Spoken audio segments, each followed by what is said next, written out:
আমলা, রাজনীতিবিদ এবং ব্যবসায়িক গোষ্ঠীর আঁতাতে গত ১৫ বছরে দেশে চোরতন্ত্র কায়েম হয়েছে বলে জানিয়েছে শ্বেতপত্র প্রণয়ন কমিটি। এ সময়কালে উন্নয়ন প্রকল্পে সরকারি ব্যয়ের ৪০% তছরূপ হয়েছে বলেও জানায় কমিটি। এনইসি সভাকক্ষে শ্বেতপত্র প্রকাশ পরবর্তী সংবাদ সম্মেলনে কমিটির প্রধান ডক্টর দেবপ্রিয় ভট্টাচার্য বলেন, সীমাহীন এই লুটপাটে বিপাকে এখন দেশের অর্থনীতি। সংকট উত্তরণে অন্তর্বর্তী সরকারকে আগামী ৬ মাসের কর্মপরিকল্পনা প্রকাশেরও তাগিদ দিয়েছে শ্বেতপত্র প্রণয়ন কমিটি। হাসানুল শাওনের রিপোর্ট। গত ১৫ বছরে আওয়ামী লীগ সরকার দেশে চামচা পুঁজিবাদ থেকে চোরতন্ত্রের প্রতিষ্ঠা করেছিল, আর তাতে সবচেয়ে বেশি ফায়দা লুটেছে আমলারা। এমন মূল্যায়ন জানিয়ে শ্বেতপত্র প্রণয়ন কমিটি বলছে, পতিত সরকার ক্ষমতায় টিকে থাকতে আইন করে লুটপাট করার সুযোগ করে দিয়েছিল।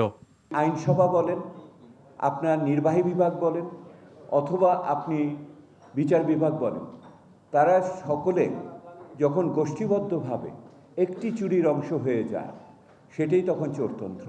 এবং এর সাথে আপনার রাজনীতিবিদ, আপনার ব্যবসায়ী এবং আমলা, এই ৩ সহযোগ সৃষ্টি করা হলো।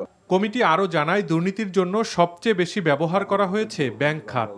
এরপর অবকাঠামো, বিদ্যুৎ ও জ্বালানি এবং তথ্য প্রযুক্তি খাত থেকে বিপুল অঙ্কের টাকা লোপাট হয়েছে।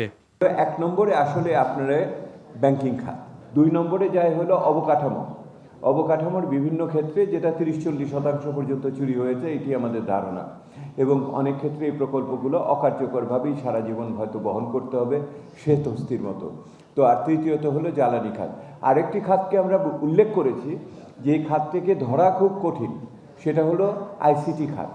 এছাড়া উন্নয়ন প্রকল্পে সরকারি ব্যয়ের একটা বড় অংশই তছরূপ হয়েছে বলে জানায় শ্বেতপত্র প্রণয়ন কমিটি। সংস্কারের বিরোধীরা যারা নানাভাবে গোষ্ঠীবদ্ধভাবে যারা সংস্কারকে আটকেছে, সেগুলো তো এখনো বিদ্যমান। সামনের দিকে বিশেষ করে কথা এভাবে, যদি আমরা অর্থনৈতিক পুনরুদ্ধারের কথা চিন্তা করি, তাহলে কিন্তু এই গুরুত্বপূর্ণ খাতগুলোকে সংস্কার করতে হবে। কমিটির সদস্য অর্থনীতিবিদরা বলছেন, দুর্নীতি হওয়া অর্থের বেশিরভাগই বিদেশে পাচার হয়ে গেছে।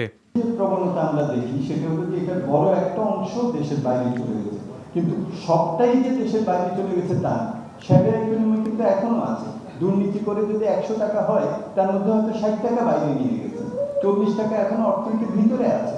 শ্বেতপত্র কমিটি বলছে, আগামী ৬ মাস অর্থনীতির জন্য খুব গুরুত্বপূর্ণ, তাই সরকারকে একটি মধ্যমেয়াদী নীতি গ্রহণ করতে হবে। Hasanul Shaon, NTV news, Dhaka.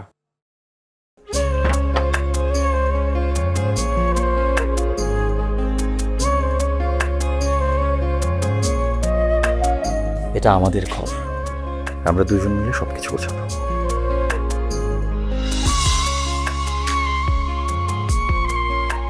বাহ, এই ঘরটা এতদিন মরে আসছিল, নতুন বউয়ের হাত পরে একটা চক চক চক চক করতেছে।